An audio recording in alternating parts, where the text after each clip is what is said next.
Hey guys, tonight we're diving into something a little darker, a little stranger, and definitely more curious: the secret nightlife of ancient Rome, a world of torchlit streets, whispering taverns, scandalous lovers, and shadows where the empire's polished mask quietly slipped away. Before we start, take a moment to like the video and subscribe if you genuinely enjoy these slow journeys into the past, and let me know in the comments where you're tuning in from and what time it is for you. I love seeing this little community connect across different corners of the world. Now get comfortable, maybe dim the lights or let the hum of a fan settle in the background, and together let's walk quietly into the Roman night. The city of Rome has always carried a reputation for order. Senators in togas striding purposefully across marble courtyard. Emperors speaking from their balconies with the weight of the world in their voices. Legionaries marching in rhythm, sandals hitting the stone in a beat so steady it might as well have been a drum. That is the image of Rome that most of us carry in our heads. Straight lines, rigid order, the sharp discipline of an empire that seemed to never sleep. But of course, Rome did sleep. The question is, who was sleeping and who very deliberately was not? For the ordinary Roman citizen, the day ended with the sun. Houses were not fitted with windows of glass to let in the moonlight. Instead, they were shuttered with wood or covered with little more than oiled cloth or paper. A Roman insula, their version of an apartment block, was not exactly the most inviting of places after dark. Creaking stairs, paper-thin walls, and the occasional rat racing beneath the floorboards made sure of that. Most families locked themselves inside,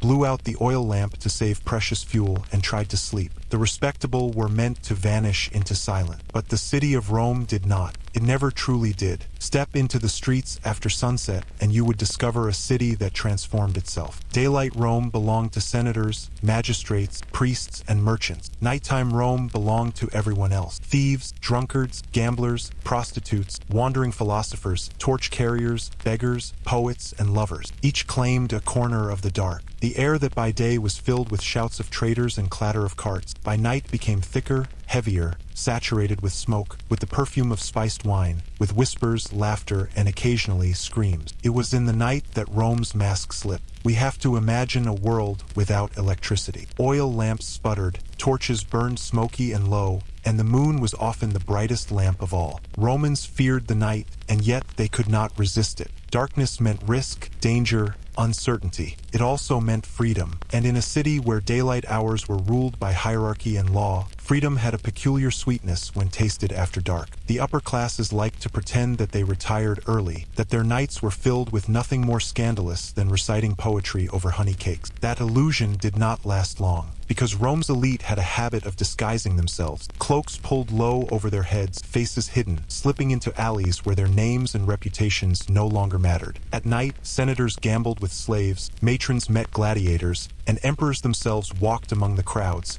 not as rulers, but as participants in the chaos. The night stripped status away. Even the city's architecture joined in the transformation. The forums that in daylight glittered with marble and order became ghostly under the stars, populated not by senators but by dogs, pickpockets, and fortune-tellers muttering charms. The great Colosseum itself, empty of cheering crowds, sometimes echoed with the laughter of young men sneaking in to drink and boast in its hollow corridors. Even the sacred temples did not escape. Worshippers often left offerings in the dark, whispering to their gods things they would never dare admit aloud in daylight. And then there was the sound. Rome was not a quiet city even in the best of hours. Night only made it stranger. Dogs barked from rooftops, owls hooted in the distance, drunks sang off-key hymns as they staggered home, and somewhere, always, a cart creaked down a street, though carts were technically banned at night. The law was one thing, the practice was another. The sound of iron-rimmed wheels on stone echoed through alleyways like a heartbeat of the restless city. Sleep was optional, but perhaps the most telling sign of Rome's divided sleep was who did not sleep at all. The workers who lit the lamps, the prostitutes waiting at their doorways, the guards pacing in armor that glinted faintly in firelight, the criminals who thrived on the fact that darkness erased identity. These were the people who lived most vividly after sundown. Rome was not their empire by day, but by night it was entirely theirs. Of course, we must also remember the superstition. Romans were deeply wary of ghosts and spirits. To them, the boundary between the living and the dead grew thin after sunset. It was a time when curses whispered at a graveside were believed to take effect, when witches gathered to mix their herbs, when restless shades wandered among the living. Many locked themselves inside not because they feared thieves, but because they feared what might be lurking beyond the mortal. It made night doubly intoxicating. half fear, half temptation. So when did Rome sleep? Technically, yes, many did close their eyes. Farmers on the edge of the city rose at dawn. Craftsmen needed rest to work at their trade. Children slept whether they wanted to or not. But the empire's capital itself, the beating, snarling, sprawling beast of Rome, never fully rested. The night brought out the chaos hidden under the order. And while day built Rome's empire, night revealed its true face. We modern readers tend to imagine ancient people as if they lived in slow motion, as if night came and they simply stopped. But if you walked a Roman street at midnight, you might feel something alarmingly familiar. The drunk shouting down the alley, the lover sneaking home at dawn, the poet scribbling by lamplight, the group of friends laughing too loudly while trying not to wake the neighbors. In some sense, the secret nightlife of Rome was not very different from the nightlife of our own city. Loud, dangerous, alluring, and addictive. The more things change, the more the night stays the same. And so, when Rome fell asleep, it didn't. Not really, because if you truly wanted to understand the empire, you didn't look at its marble temples or its marching legion. You looked at its shadows. You listened to its whispers. You walked its streets under the moon, and you saw what daylight tried to conceal. Rome's secrets lived after sunset. The Roman day ended with a certain kind of authority. Market stalls shuttered, merchants counted their coins, and the voices of senators drifted away from the forum as the last speeches echoed into silence. By dusk, the great city tried to pretend it was ready for bed. But as the shadows lengthened, a different Rome slowly uncoiled itself from the stone. The respectable world withdrew indoors. The other Rome came alive. Picture the streets once the sun slipped behind the Aventine hills. What in daylight was noisy commerce became something else entirely. The carts and clatter gave way to the hollow echo of footsteps on stone. Fires glowed faintly behind shutters. Dogs barked in the distance. The city became a labyrinth of darkness, broken only by the smoky flame of a torch or the faint glow from an open tavern door. If you wanted to walk these streets safely, you often paid for the privilege. Professional torchbearers, called lucernarii, could be hired to guide you home. It wasn't just about light, though Roman nights could be nearly pitch black without a moon. It was about safety. A torch in your hand said, someone has enough money to afford this small luxury. A torchbearer at your side said, someone might actually notice if I disappear. Even then, walking at night was risky business. The Subura, the city's notorious slum quarter, was infamous after dark. By day, it was packed with workshops, tenements, and stalls. At night, it became a hunting ground for thieves, drunkards, and gangs. Soldiers were rarely seen patrolling here after sundown. Respectable citizens who had the misfortune of wandering into the Subura's twisting alleys at night often discovered their dignity stripped from them as quickly as their purse. Of course, the law technically forbade most people from being out late. Carts and wagons, for example, were banned from daytime streets and allowed only at night, when commerce could sneak through the sleeping city without blocking the flow of daily life. This meant that after sunset, while drunken voices carried across the Subura, another sound haunted the wealthier streets, the grinding of wooden wheels and the groan of straining oxen. Heavy loads of stone, amphorae of wine, sacks of grain, all rumbled across the cobbles while most citizens lay awake cursing the noise. Rome's night was not peaceful, it was industrial, yet there was a thrill to it all. To step outside after sundown was to step into a different city altogether. Lovers met at fountains, slipping rings and whispered promises into one another's hands. Poets and philosophers, those strange night owls of antiquity, wandered in cloaks, reciting to anyone who would listen, which was often nobody. Wine shops lit their thresholds with weak flames, drawing in the curious and the reckless. And prostitutes waited in doorways, their faces half-shadowed, their hands beckoning silently. If you were wealthy, the streets at night could be an escape. Wrapped in a hood, an aristocrat might leave behind their guarded villa and slip into the anonymity of darkness. Disguised, they could gamble with commoners, drink the cheap wine of dockworkers, or stagger home laughing at jokes they would never repeat in daylight. The cloak of night offered something priceless: invisibility. The most powerful men in the empire sometimes longed for that more than any crown. But Rome at night was not simply about indulgence. It was also about fear. Without streetlights, every corner was a possible ambush. Shadows seemed to move on their own. Superstition weighed heavily in the air. Romans believed the hours after midnight were the domain of spirits, the lemurs and larvae, restless dead who roamed the living world. Few people ventured out without muttering a charm under their breath. Those who were unlucky enough to meet strangers might not know if they had encountered a drunk, a thief, or something less human. And yet, the pull was irresistible. Even those who feared the night found reasons to slip outside. Festivals spilled over into the evening, torchlit processions filling the avenues with music and song. The Saturnalia in December often turned night into one continuous carnival. Drinking, shouting, dice games, even mock kings parading through the streets with crowns of ivy. In those moments, fear gave way to exhilaration. Still, the city never let you forget its dangers. Fires were a constant threat. The cramped wooden tenements, stacked high above narrow alleys, could go up in flames from a single careless lamp. The creak of footsteps at night might be nothing more than a drunkard stumbling home. Or it might be a burglar testing shutters, or a gang dragging some unfortunate victim into the shadows. The line between spectacle and tragedy was always thin. What strikes us, looking back, is how contradictory it all was. By day, Rome was an empire of law, marble, and ceremony. By night, it was a place of whispered deals, unmarked doors, and masks. The very same senators who thundered in the forum about morality might be found crouching under a cloak in a tavern after midnight,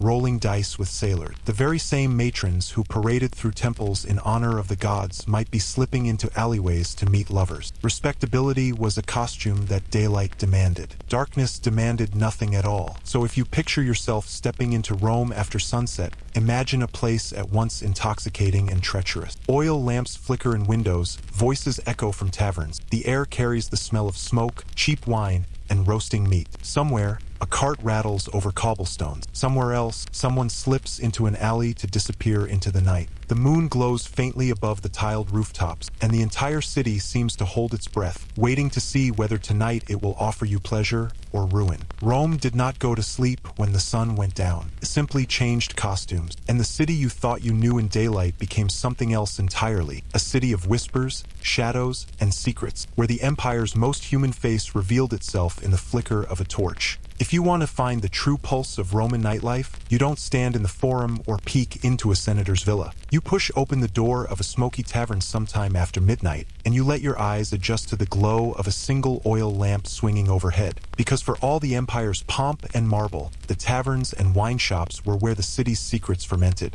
Rome was dotted with them, tucked into narrow alleyways and corners of busy streets. Some were nothing more than dark rooms with a wooden counter, selling sour wine to whoever had a coin to spare. Others were larger, more dangerous, with back rooms for gambling, upper rooms for pleasure, and owners who turned a blind eye to almost anything as long as money kept flowing. By day, these places served tired laborers. By night, they became dens of noise, laughter, and scandal. The wine itself was rarely fine. The best vintages flowed into the villas of the elite, carefully mixed with honey and spices, strained and served in silver cups. The tavern drinker received something different. Cheap wine diluted with water, often flavored with whatever herbs or resins could disguise its sharpness. But when you were already half drunk, the taste didn't matter. The point was not refinement. It was forgetting, and forget they did. Once the lamps burned low and the city's respectable families lay asleep, the taverns filled. Sailors newly arrived in port. Gladiators looking for a fight outside the arena. Poets too poor for a patron but too proud to stay quiet. Prostitutes with painted eyes. Thieves who laughed too loudly and watched too closely. Together they made up the real company of Rome's midnight hours. If the streets outside belonged to shadows, the tavern belonged to sound. Dice rattled on wooden boards, the clatter of knucklebones mixing with curses and cheers. Songs rose, half bawdy, half tragic. Fists hit tables in drunken rhythm. Laughter burst out, sharp and wild, and sometimes dissolved into sudden violence. A spilled drink could become a duel. A misread glance could turn into a fight that rolled out into the alley, knives flashing in the dark. The respectable might claim they never set foot in such places. Of course, they lied. Disguised in hooded cloaks, senators slipped in to gamble away fortunes on dice, hoping the gods would favor them where politics did not.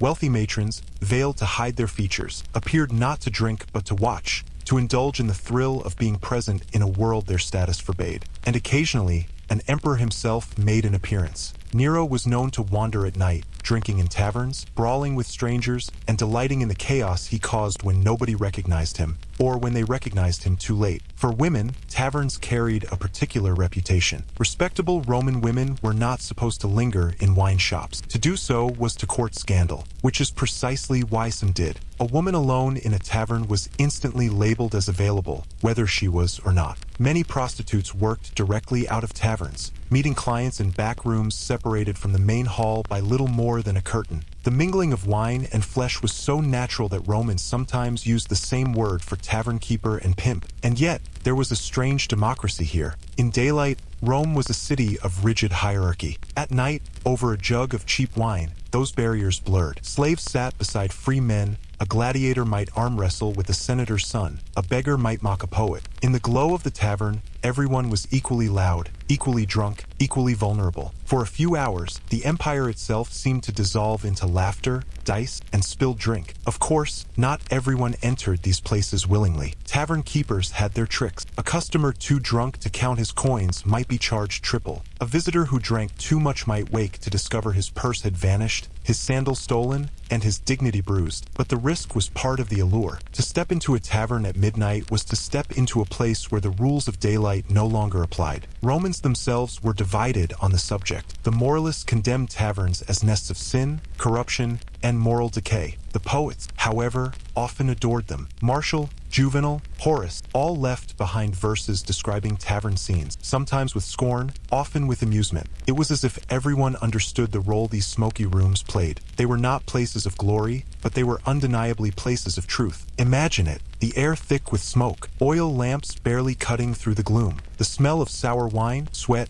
and roasted chickpeas, dice clattering in the corner, a girl leaning against a pillar, watching with painted eyes, a drunk pounding the table as he sings, badly, about lost love. A hooded figure slips through the doorway, the silver ring on his finger giving away what his cloak tries to conceal. Laughter rises, voices clash. Somewhere in the back, a deal is struck, whispered in tones too low for anyone else to hear. And when the night stretched on and dawn's faint light began to creep into the alleys, the tavern spat its company back out into the streets. Some staggered home, leaning on each other, singing hymns to Bacchus. Others never left at all, sleeping in corners until the owner kicked them awake. A few left carried by friends or by enemies. Rome's streets at sunrise often bore the aftermath of its tavern nights. Broken jugs, lost sandals, and the occasional unlucky body. The taverns of Rome were more than drinking holes. They were theaters without scripts, gladiatorial arenas without sand, confessionals without priests. If you wanted to know what Rome really thought, what Rome really desired, and what Rome really feared, you didn't ask a senator. You sat in a tavern at midnight and listened, because behind the marble and the rhetoric, behind the speeches and the statues, Rome was never just about power. It was about people, and people, when they gathered in the smoky heat of a midnight tavern, revealed themselves more honestly than in any senate house. That was the true empire, a jug of wine, a rattle of dice, a whispered promise in the dark. If the taverns were Rome's heart after dark, then its lovers were the bloodstream that kept it pulsing. For all their laws, rituals, and stern marble statues, the Romans were an unashamedly passionate people. They carved their desire into poetry, scribbled it on walls, and whispered it across balconies. But love in Rome was rarely straightforward. It was often forbidden, sometimes dangerous, and always more alive at night. By daylight, Roman marriages were contracts, alliances between families, carefully arranged to secure property, dowries, and social standing. A senator's daughter might marry a man twice her age, not because affection pulled them together, but because the marriage would unite two powerful households. Love was not required, and in many cases, it was not even expected. Fidelity was praised in theory, but in practice, it was negotiable. The daytime city kept up appearances. The nighttime city did not bother. After sunset, lovers slipped through alleys, cloaks drawn tight. A wealthy matron might sneak away from her guarded villa to meet a gladiator whose scars and fame made him irresistible. A young poet might wait nervously outside a doorway, clutching verses he hoped would melt the heart of someone far above his social rank. Married men, unmarried women, slaves, freedmen. At night, Rome's hierarchy blurred in the same way it did in the taverns. Passion didn't care who wore a senator's ring or who carried a water jug. We know this because the Romans themselves could not stop talking about it. Their poets, in particular, were obsessed. Ovid filled entire volumes with advice on seduction, much of it delivered with a wink and a shrug. He wrote of how the theater was less about plays than about finding a lover, how festivals provided perfect excuses to brush hands with strangers, how a darkened alley could turn a casual encounter into something unforgettable. In his world, Rome was a city built for affairs, and night was its greatest accomplice. The graffiti on Rome's walls tells the same story. In Pompeii, which preserved Roman life in ash like a time capsule, the messages are startlingly blunt.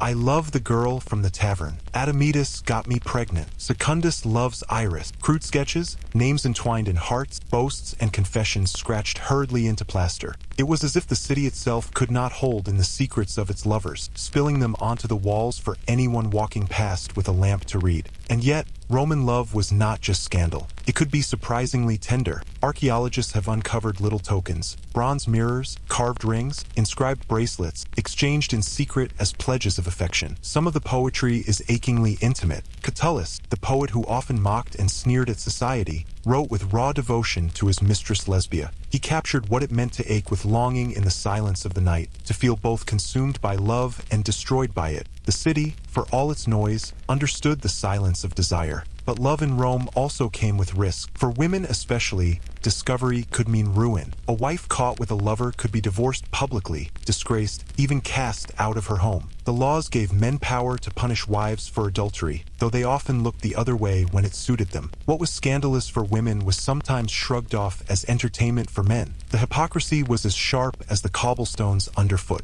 which is why the cover of Night mattered so much. It was the difference between a fleeting embrace and a ruined life. Still, secrecy did not guarantee safety. Some affairs ended violently. Husbands hired spies. Jealous rivals hired thugs. In the Subura, where love often blurred with transaction, not every meeting ended with poetry. The night could be tender, but it could just as easily be brutal. Lovers who tempted fate sometimes found themselves paying for it. And yet, the allure never faded. The thrill of slipping into a shadowed alley, the hush of a whispered promise under a colonnade, the stolen kiss before dawn, it was enough to keep Rome restless long after sunset. Even the emperors were not immune. Julius Caesar carried on affairs so openly that rumors followed him into every province. Augustus, who tried to restore morality to Rome with stern laws against adultery, was quietly whispered to have lovers of his own. Caligula and Nero dispensed with secrecy altogether, turning desire into spectacle. If the empire's rulers lived like this, how could its citizens resist? The city itself seemed built for romance and scandal. Balconies overlooked narrow streets, perfect for exchanging glances. Courtyards provided hidden corners where conversations could stretch longer than they should. Public festivals offered excuses to brush hands in the crowd, to disappear into torchlight, to let the rhythm of drums drown out a stolen laugh. The architecture of Rome was not just stone, it was opportunity. Picture it, a moonlit street, the faint glow of oil lamps flickering from windows above. A woman in a veil walks quickly, heart racing, sandals scuffing softly on the cobblestones. Around the corner waits a man, nervous, glancing over his shoulder. They meet in the shadow of a column, their words hurried, their touch fleeting, both knowing that the night will vanish too quickly. Above them, the city groans and snores, carts rumble in the distance, dogs bark. But for this moment, in this small corner of the empire, only two people exist. This was Rome's other empire, its unspoken one. Not the empire of laws, soldiers, and marble monuments, but the empire of glances, whispers, and promises made in the dark. It was built not on conquest, but on longing. And though historians may record the battles and the politics, it is often the poems, the graffiti,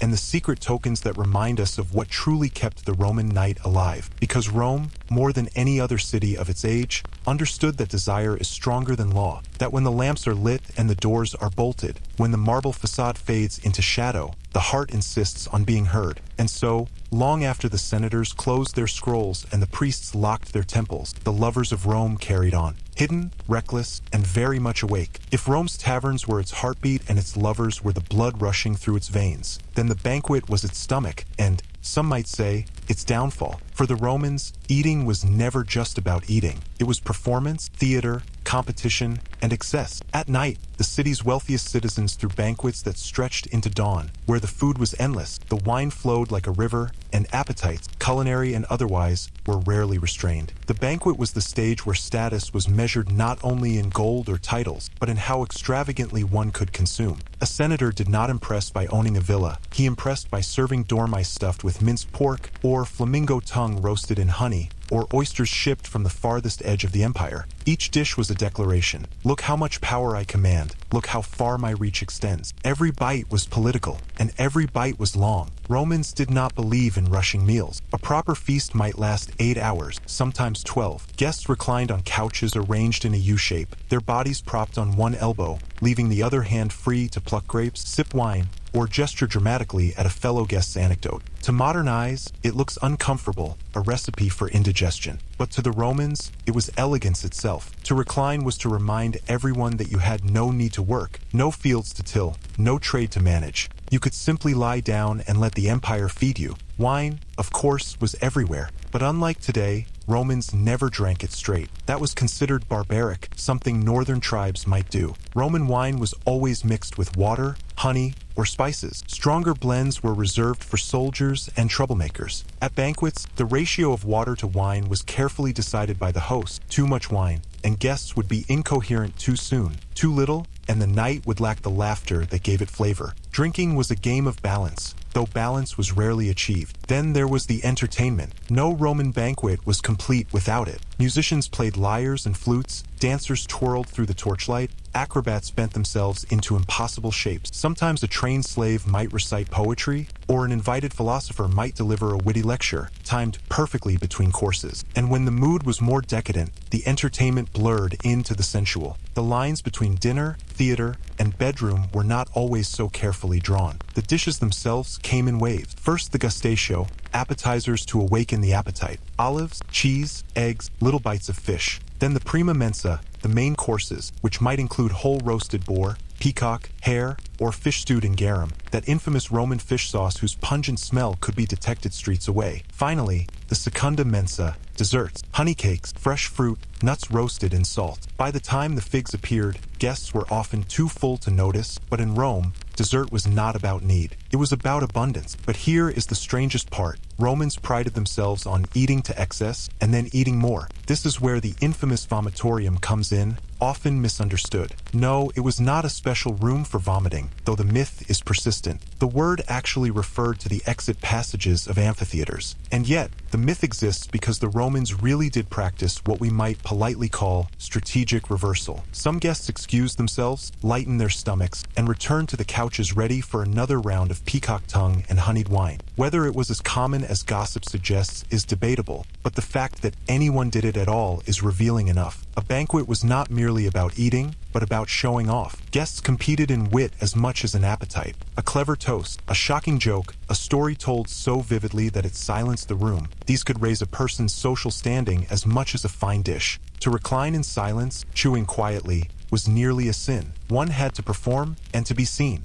And while the upper classes feasted, the city outside reminded them of the gap between luxury and hunger. Ordinary Romans lived on bread, porridge, and whatever vegetables they could afford from the market. Meat was rare, wine was thin, and honey was a luxury. The banquets of the rich were worlds apart, a shimmering night of indulgence behind villa walls, while the streets outside slept in shadows, bellies empty. The contrast was not lost on Roman writers. Satirists mocked the gluttony of the elite, describing tables that sagged under exotic dishes while citizens begged for grain in the forum. Still, if one was invited to such a feast, the temptation was irresistible. Imagine walking into a torchlit atrium, walls painted with red and gold frescoes, mosaics glinting under oil lamps. Slaves weave silently between couches, balancing silver trays of steaming food. The air is thick with the smell of roasted meat, honey, and crushed herbs. A musician plucks at a lyre in the corner. The host greets you warmly, offering a goblet of spiced wine. And then, as you take your place among the reclining guests, you realize the night has only just begun. The excess had consequences, of course. Roman medical texts are full of advice for indigestion,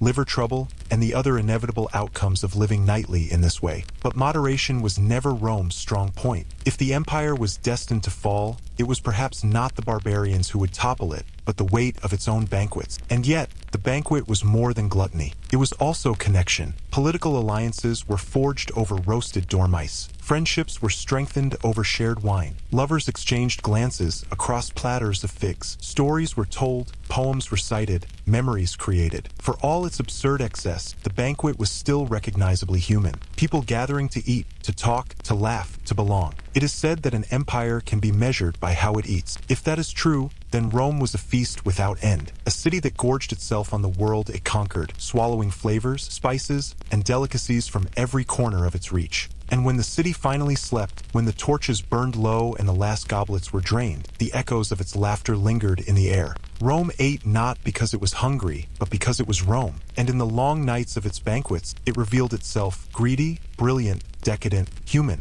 always human. When the banquet halls began to dim, when the laughter grew heavy with wine and the dancers slowed their steps, there was always another place to go. Rome at night was not a city that slept, it shifted. And for those with a taste for risk, the true lure lay not in food or drink, but in the rattle of dice on wood, the shuffle of knucklebones in a hand, the silent promise that fortune might change with a single throw. Gambling, though technically restricted, was everywhere in Rome. The law said it was forbidden except during the Saturnalia festival, that brief winter carnival where rules bent and slaves mocked their masters. But laws in Rome were like cobwebs, delicate, decorative, and easily brushed aside. Behind the closed doors of taverns, in the back rooms of insuli, in the smoky corners of dimly lit courtyards, the dice never stopped rolling. The favorite game was Alea, played with dice carved from bone, ivory, or bronze. Each die, just like ours, had 6 sides, though the Romans, ever practical, numbered them with dots rather than numerals. A good player could feel the weight, could tell a fair die from one that had been shaved or loaded. Cheats were as common as the gamblers themselves, and a sharp eye was as valuable as a lucky hand. But dice were not the only game. Knucklebones, the astragali of sheep or goats, were tossed like primitive dice, each side carrying a different value. Children played them for fun. Adults played them for fortunes. Bets were laid, tempers flared, and sometimes knives were drawn when the throws went against a man who had wagered more than he could afford. In the shadows of Rome, chance was never just a game. It was survival, it was ruin, it was the intoxicating whisper that maybe tonight the gods would finally smile. The stakes were wild, often absurd. Coins, naturally, but also jewelry, cloaks, slaves, even future favors. There are stories of men wagering entire estates in a single night, losing the land their families had held for generations because Fortuna, that capricious goddess, preferred another player's hand. And yet, even in ruin, the gamblers returned. Rome was a city addicted not only to conquest, but to the thrill of uncertainty. The atmosphere was intoxicating. Imagine it, a cramped tavern, the walls sweating from the heat of bodies pressed too close. Oil lamps flicker, throwing long shadows across tables scarred with knife marks and wine stains. The air smells of cheap wine, sweat, and smoke from lamps burning low-grade oil. A handful of men huddle over a board, their voices low, tense, until suddenly, the clatter of dice, the cry of victory, or the groan of loss. In that instant, all eyes turn. The winner grins, the loser scowls, and the game begins again. For some, gambling was an escape from monotony. A soldier back from campaign with a pouch of coins might risk it all in one night, chasing the thrill of battle in a quieter form. For others, it was desperation, the hope that luck might solve debts that hard work never could. And for the wealthy, it was simply another sport. Senators, philosophers, even emperors were known to roll the dice. Augustus himself scolded gamblers in public, but in private, he played eagerly, sometimes for modest stakes, sometimes for far more. And where there is money, there is always trouble. Brawls were common. A man cheated at dice might overturn the table, daggers flashing before the lamps could be snuffed. Roman law, when it bothered to intervene, punished gamblers with fines, sometimes 4 times the amount wagered. But more often than not, the guards turned a blind eye, especially if their palms were greased with a little silver. Gambling was technically vice, but in practice, it was the city's second economy. The dice themselves carried a strange power. Superstition clung to them like smoke. A player might whisper a prayer to Fortuna before casting,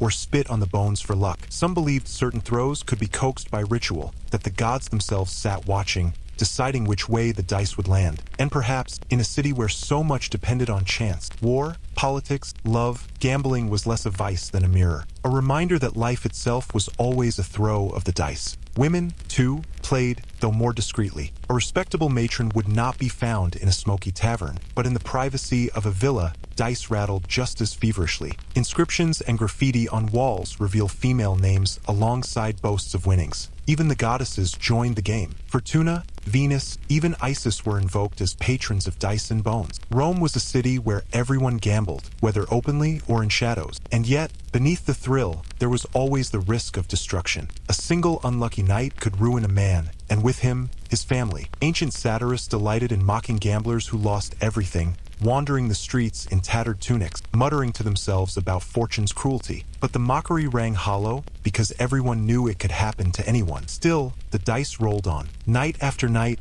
across the city, across the empire. In military camps on the Rhine, in villas in Pompeii, in seedy taverns near the Circus Maximus, the clatter echoed. Rome lived not only on conquest and order, but on risk, on the sharp breath between throw and landing. Picture it, A man leans forward, sweat dripping down his neck, coins piled before him. He shakes the dice, muttering under his breath. He releases them. They rattle, spin, and fall. For a heartbeat, the room holds its breath. Then the verdict is clear. Cheers erupt or curses fly. Fortune has chosen, and the night moves on. In the end, gambling was Rome in miniature. Bold, reckless, hungry for luck, and never satisfied. The dice did not just roll on the tables of taverns. They rolled across the empire itself. In every gamble the city made on wars, on emperors, on gods. Rome lived in the gamble, and it died in the gamble, too. If the dice provided the thrill of risk, then the streets of Rome at night provided something far more dangerous, desire. And not the polite, neatly packaged kind found in poetry recitals or painted in frescoes on villa walls. No,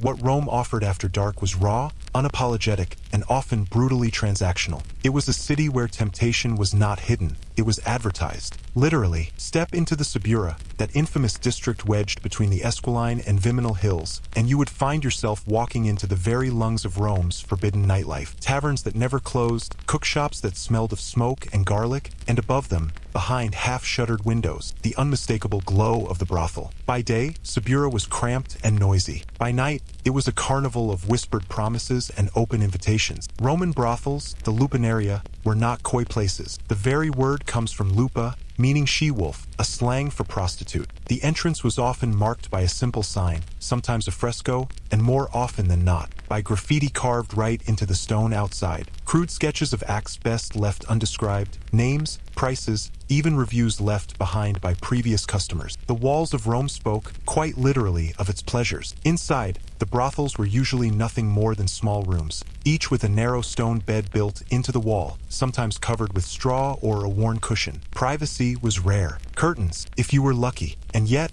people came in droves. The appeal was not luxury, but immediacy. Quick transactions, anonymous desire, fulfilled in minutes and forgotten by dawn. The workers themselves were a mosaic of the empire. Greek girls sold into slavery, Syrian dancers, Gallic women captured in war, and sometimes even poor Roman citizens who had nowhere else to turn. They were catalogued, regulated, taxed. Rome's pragmatism extended even here. Sex was an industry, as organized and profitable as grain or olive oil. And while society officially scorned the prostitute, privately, everyone knew the brothel was as much a part of Rome as the forum. But not all encounters were bought with coins on a stone bed. For the wealthier classes, there were the bathhouses. By day, the thermae were places of cleanliness, gossip, and political discussion. By night, they became something else entirely. Picture it, cavernous halls of marble and mosaics, echoing with the splash of water, pools glowing with lamplight, steam rising in thick curtains from the caldarium. In the shadows, deals were struck, not of politics, but of flesh. Slaves offered themselves, women of uncertain status lingered near the edges, and men, senators, equestrians, poets, drifted between the chambers with eyes alert for opportunity. The baths were as much about pleasure as hygiene,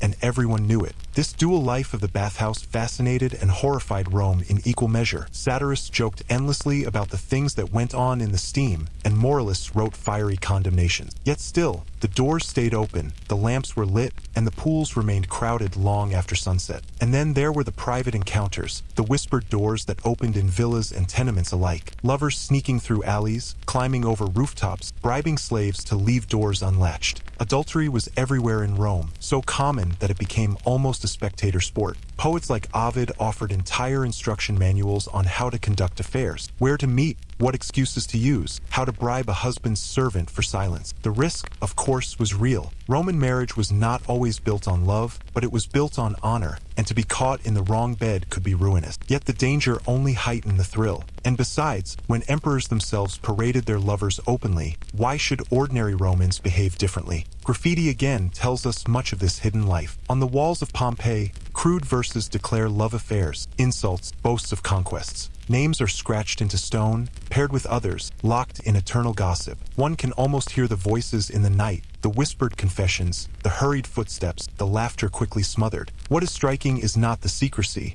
but the openness. Rome did not pretend to be chaste. The brothels were public, the baths were common ground, the poetry was explicit. Sex was everywhere, part of the rhythm of the city. And yet, There was always a tension between indulgence and restraint, between what was permitted and what was condemned. A senator might visit a brothel in the Subura, then rise in the Senate the next morning to denounce moral decay. Rome thrived on this hypocrisy, feeding it, turning it into entertainment. The city at night was not quiet, not orderly. It pulsed. Torches lit the doorways, voices echoed in narrow alleys, the scent of perfume mixed with the reek of drains. At every corner, someone offered something: wine, dice, flesh, company. It was overwhelming, intoxicating, dangerous. And yet, for all its darkness, there was something oddly egalitarian in it. The rich and poor, the slave and senator, the soldier and poet, all walked the same streets at night, all sought out the same pleasures, all risked the same scandals. In the glow of oil lamps and the shadows of doorways, Rome's strict hierarchies blurred. The empire's greatest men became just men, its poorest women became commodities of power.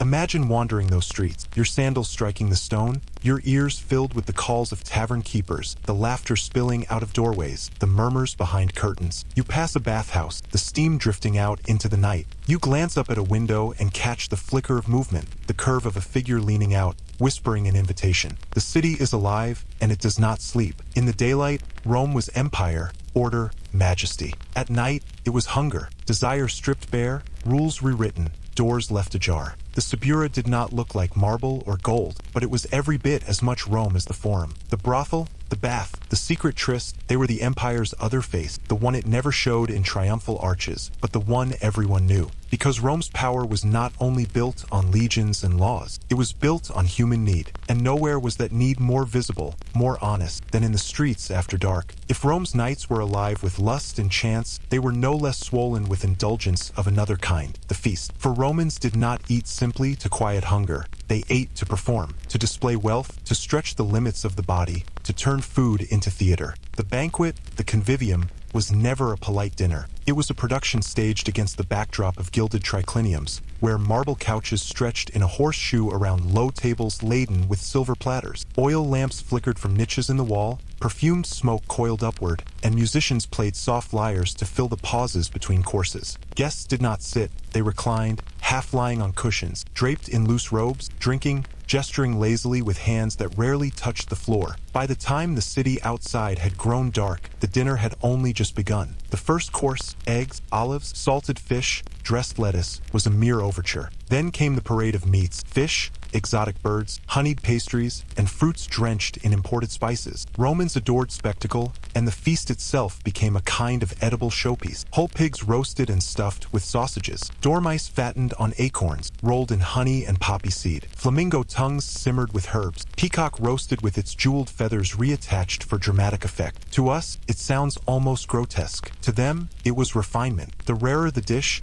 the more absurd the preparation, the greater the applause. A cook was judged not only on taste, but on audacity. Could he surprise his audience? Could he serve a boar's head with live thrushes bursting from its mouth, fluttering into the room as the knife sliced open the skin? These were not meals, they were performances. And then came the wine, always watered, for to drink it neat was considered barbaric, but never weak. The mixing bowls were deep, and the flow was steady. Conversation thickened with it, voices grew louder, gestures broader, laughter quicker. By midnight, restraint had evaporated. The Romans even had a word for the sweet spot of dining and drinking, commissatio, the drinking party after the meal. This was where things slipped into their truest form. Freed from the formal courses, guests reclined deeper, the torches burned lower, and the musicians played softer, more suggestive notes. Slaves padded silently between couches, refilling cups, offering small plates of figs and nuts, whispering discreetly into the ears of masters. And yet, the food was not only about gluttony, it was also about identity. To eat delicacies from every corner of the empire was to prove Rome's reach. Dates from Arabia, pepper from India, oysters from Britain, garum, the fermented fish sauce Romans poured over everything, from Spain. To taste these things was to swallow empire itself. Each bite was a miniature conquest, an edible map of dominion. The sensuality of the feast was not lost on its participants. Reclining bodies, flushed with wine, fingers glistening with honey and oil, lips stained with pomegranate juice, the line between eating and desiring blurred. Ovid himself compared dining to lovemaking, each course a prelude, each sip of wine a loosening of inhibitions. Food and flesh mingled in the Roman imagination, but indulgence carried its rituals, and Rome had them in abundance. After the heavy courses, guests might call for feathered spoons, slim, delicate tools to induce vomiting discreetly. For the true aim of feasting was not satisfaction, but endurance. To empty the stomach was to prepare it for more. The cycle of eating, drinking, purging, and eating again could last until dawn. The satirists delighted in skewering these habits. Juvenal sneered at hosts who served a dozen courses, while their slaves gnawed on crusts in the kitchen. Martial mocked the absurd excess of serving entire beasts for the amusement of senators. And yet, their sharp words did nothing to dim the appetite. Feasting was Rome's unofficial sport, and no criticism could extinguish the flame of appetite when the lamps were lit. And the feasts did not always end with food. After the final trays were cleared, the conversation deepened into something far more intimate. Singing, poetry recitals, games of chance, and then, often, the quiet slipping away of pairs into side rooms or gardens. For if the dice in the brothels ruled the streets, the private feast offered the same indulgences wrapped in luxury. A host was judged not only on his cooks, but on the beauty and discretion of the companions he could provide. The air in such gatherings must have been intoxicating, thick with incense, sticky with spiced wine, laughter echoing against marble, whispers exchanged behind raised hands. Imagine lying there on the couch, your head swimming with Falernian wine, the taste of roasted figs still clinging to your tongue, while music drifts through the haze and a shadow leans closer, offering not another dish but another kind of invitation. By this point, Rome's day and night blurred. The feast was no longer about eating or drinking. It became ritual, theater, indulgence, politics, seduction. It was everything Rome itself was: excessive, contradictory, irresistible. And outside, in the streets, the Subura still hummed with noise. Dice still rattled, doors still opened, deals still whispered. Rome did not sleep. The great city was like its citizens, always hungry, never satisfied, forever reaching for one more taste, one more body, one more night of forgetting that even emperors must wake at dawn. Because the truth was this: in Rome, to feast was not only to eat. It was to assert life against the void, to insist that pleasure was not a sin but a duty. And so they reclined, and they drank, and they lingered long into the hours when the oil lamps burned low, the laughter grew hoarse, and the slaves outside yawned while waiting for the last guest to stumble into the street. If Rome's banquets were performances, then the nights that followed were something else entirely: ritual theater with a pulse, a rhythm, and a touch of madness. Music did not simply accompany Roman nightlife. It seduced it, carried it, transformed it. Picture the torchlit gardens of a wealthy villa, the marble walkways wet with spilled wine, the air vibrating with a rhythm that made restraint impossible. Flutes trilled, lyres hummed, and tambourines rattled with a tempo that slipped under the skin. Music in Rome was not background noise. It was a summons, and the people answered. At first, the dance was polite, a measured sway, a soft tapping of sandals, a noblewoman lifting her robe just enough to reveal an ankle. But as the wine deepened and the air thickened, restraint dissolved. The tempo grew faster, the bodies looser,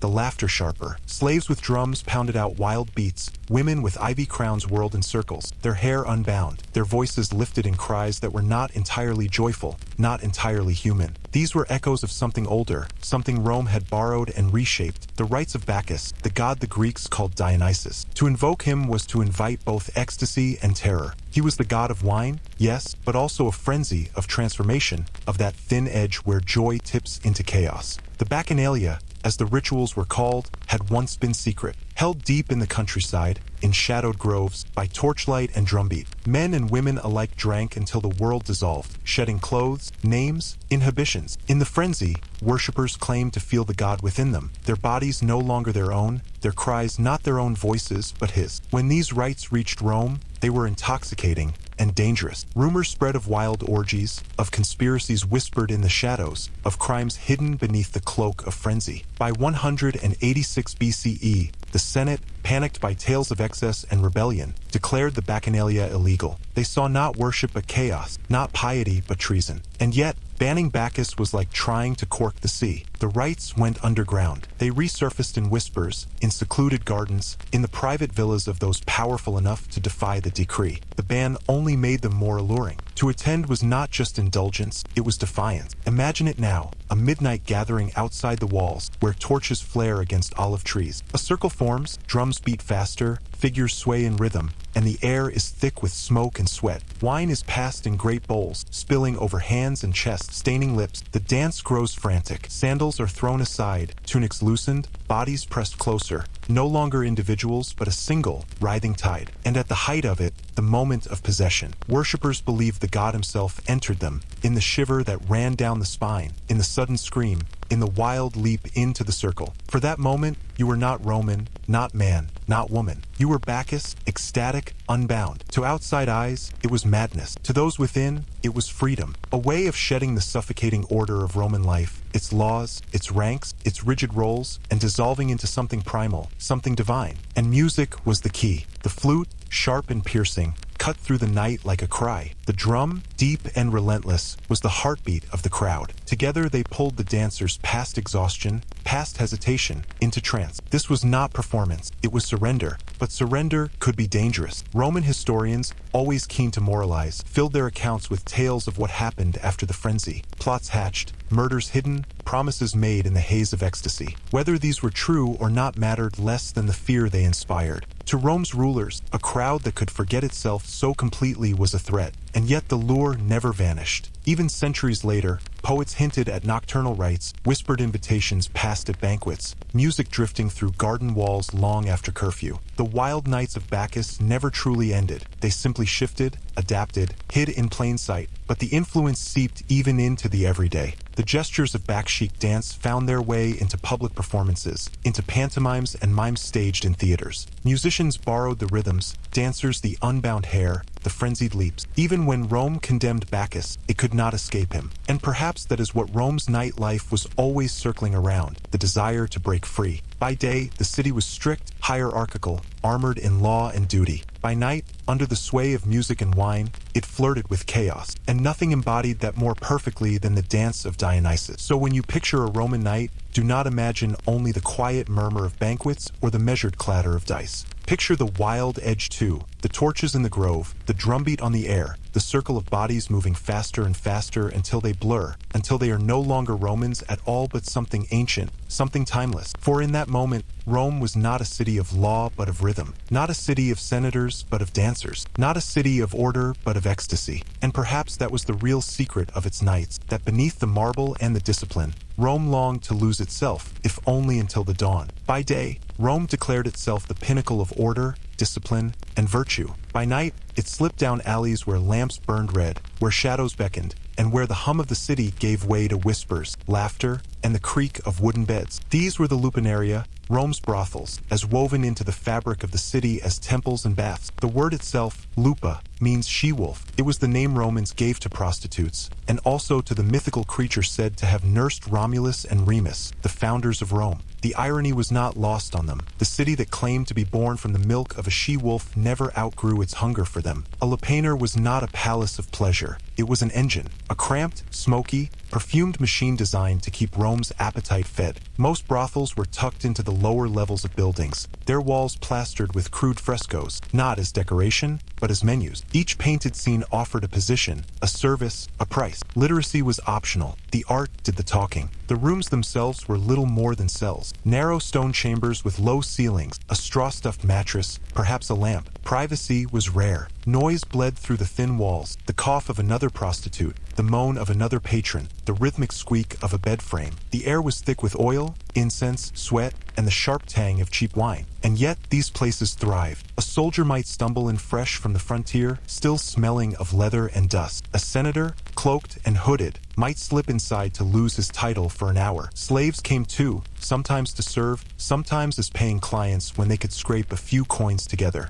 Lust in Rome was not picky, it was democratic. But behind the transaction lay a hierarchy. Women, men, and even children were sold into the trade, often as slaves, their earnings claimed by the brothel keeper. Some were born into it, the daughter of a prostitute inheriting her mother's place, as if it were a family business. Others were captured in war, dragged from conquered cities to serve Roman appetites. Consent was a luxury, most had none. Still, the lupaneria developed their own rhythms. Some prostitutes painted their faces with lead-based cosmetics, whitening the skin, darkening the eyes, painting the lips a feverish red. Others wore little or nothing at all, waiting in doorways like living advertisements. Prices were scrawled in chalk above door frames, sometimes shockingly low. A loaf of bread, a few copper coins. Rome's hunger was vast, but it was also cheap. And then there were the elite. Not all sex in Rome happened in back alley brothels. Courtesans, often freed women or foreigners, catered to wealthier patrons in more luxurious settings. Velvet couches, silken drapes, scented oils. These were not the lupa of the lupaner but meretresses, women who could trade charm as well as flesh, who might be invited to dine, to converse, to flatter. Some became fixtures in powerful households, lovers of senators, muses of poets. But for the masses, it was the lupaner that pulsed with life after dark. Step inside, and you would find not shame,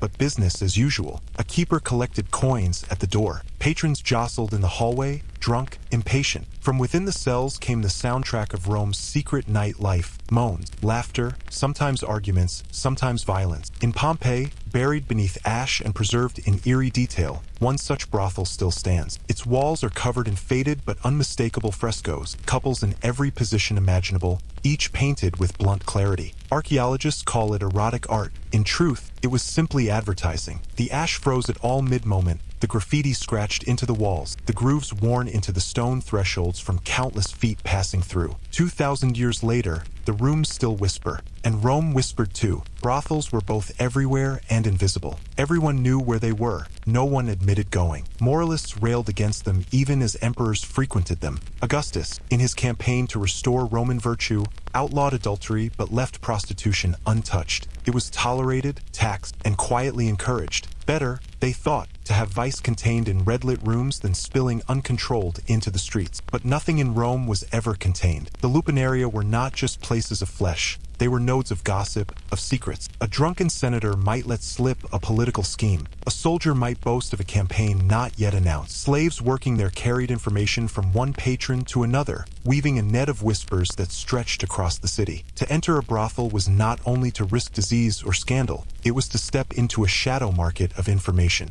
And there was always the danger of being caught. Respectable men were expected to indulge discreetly, but masks slipped. Cloaks fell. A torchbearer recognized a face in the crowd. Roman comedy often made sport of this. The nobleman who sneaks into a brothel only to run into his neighbor, his cousin, or worse, his father. Yet for all its risks, the lupaner was irresistible. It was Rome without its armor, without its togas, without its senate. It was raw, transactional, bodily. By day, the city was marble and law. By night, behind the red walls, it was flesh and shadows. Perhaps that is why the word lupa stuck. For the she-wolf was not only the mother of Rome, but its secret mirror. The city that proclaimed itself eternal owed as much to the shadows as to the sunlight, as much to the cries in the brothel as to the prayers in the temple. And so, when we speak of Rome's grandeur, its roads, its arches, its conquests, we must also speak of its lupaneria. For they, too, were Rome, hidden in plain sight, sustaining its appetites, shaping its nights. A city cannot live on marble alone. Not every Roman indulgence required the shadow of a red-lit brothel. The streets themselves were alive after dusk, and Rome, vast, crowded, unlit but for the occasional torch,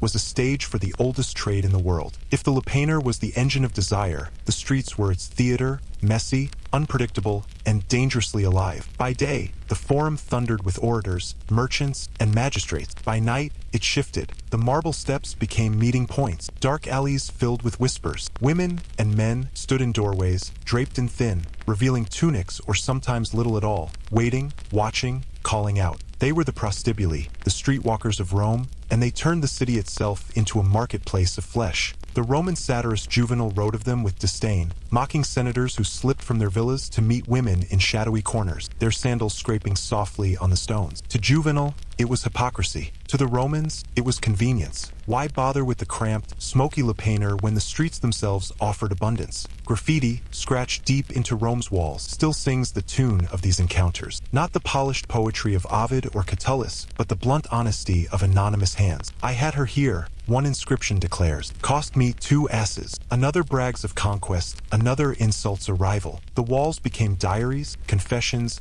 and advertisements all at once. Rome's stones were never silent. They bore the memory of its nightlife in crude, enduring lines. And it wasn't just men writing. Some inscriptions come from the women themselves, etching their names, their prices, sometimes even insults aimed at competitors. A wall in Pompeii still bears the bold scrawl. Restituta writes, "Gaius is a cheap drunk and bad in bed." 2 millennia later, the sting remains. The women themselves occupied a strange space in Roman society. Registered prostitutes, yes, registration was required, often wore distinctive clothing, sometimes the toga itself. Not the fine, white garment of senators, but a rough, heavy woolen version meant to mark them publicly. Imagine it, the toga, symbol of citizenship and male authority, twisted into a uniform of shame. To walk Rome's streets in one was both an advertisement and a branding, a way for the city to separate the respectable from the fallen. But Rome's appetite blurred boundaries quickly. Respectable matrons sometimes disguised themselves as prostitutes to wander the streets at night, chasing secret thrills. Stories tell of noble women who slipped away from their households, veiled and cloaked, seeking anonymous encounters in alleys or taverns. For them, it was less about coin than about freedom, the intoxicating taste of a double life. The historian Tacitus even accuses Empress Messalina, wife of Claudius, of sneaking into brothels and competing with prostitutes for the most customers in a single night. Exaggeration? Perhaps, but the rumor alone reveals how deeply Rome connected power, lust, and scandal. And then there were the taverns. Rome after dark hummed with drinking houses, smoky dens where wine was cheap, dice rattled, and temptation lingered at every corner. These capponi often doubled as brothels, their innkeepers offering not just beds for the night but bodies. A traveler might stumble in for a cup of wine and leave with an embrace, the line between hospitality and transaction erased by flickering lamplight. The streets were dangerous too. Rome was no safer at night than any modern city alley. Muggers lurked, knives flashed, rival gangs fought for corners. Prostitutes risked assault not only from patrons but from rivals, from pimps, from the city guards who policed morality with one hand while reaching for coin with the other. Disease spread quietly, whispered from body to body, carried through shadows more faithfully than gossip. Yet despite the risks, the trade thrived. Rome's economy depended on it. Coins exchanged in dark alleys wound their way back into taverns, into temples, into taxes. Even emperors understood repressing desire was useless. Better to tax it, brand it, and let the streets keep their rhythm. And Rome's streets never stopped talking. The graffiti was not just sexual. It was desperate, tender, funny, bitter. Lovers carved each other's names into stone, side by side, as if the wall itself could serve as a witness. Secundus loves Iris. One carving reads, a simple declaration surviving centuries. Next to it, another hand scrawled, I had Iris. Rome's romance and Rome's cruelty, etched inches apart.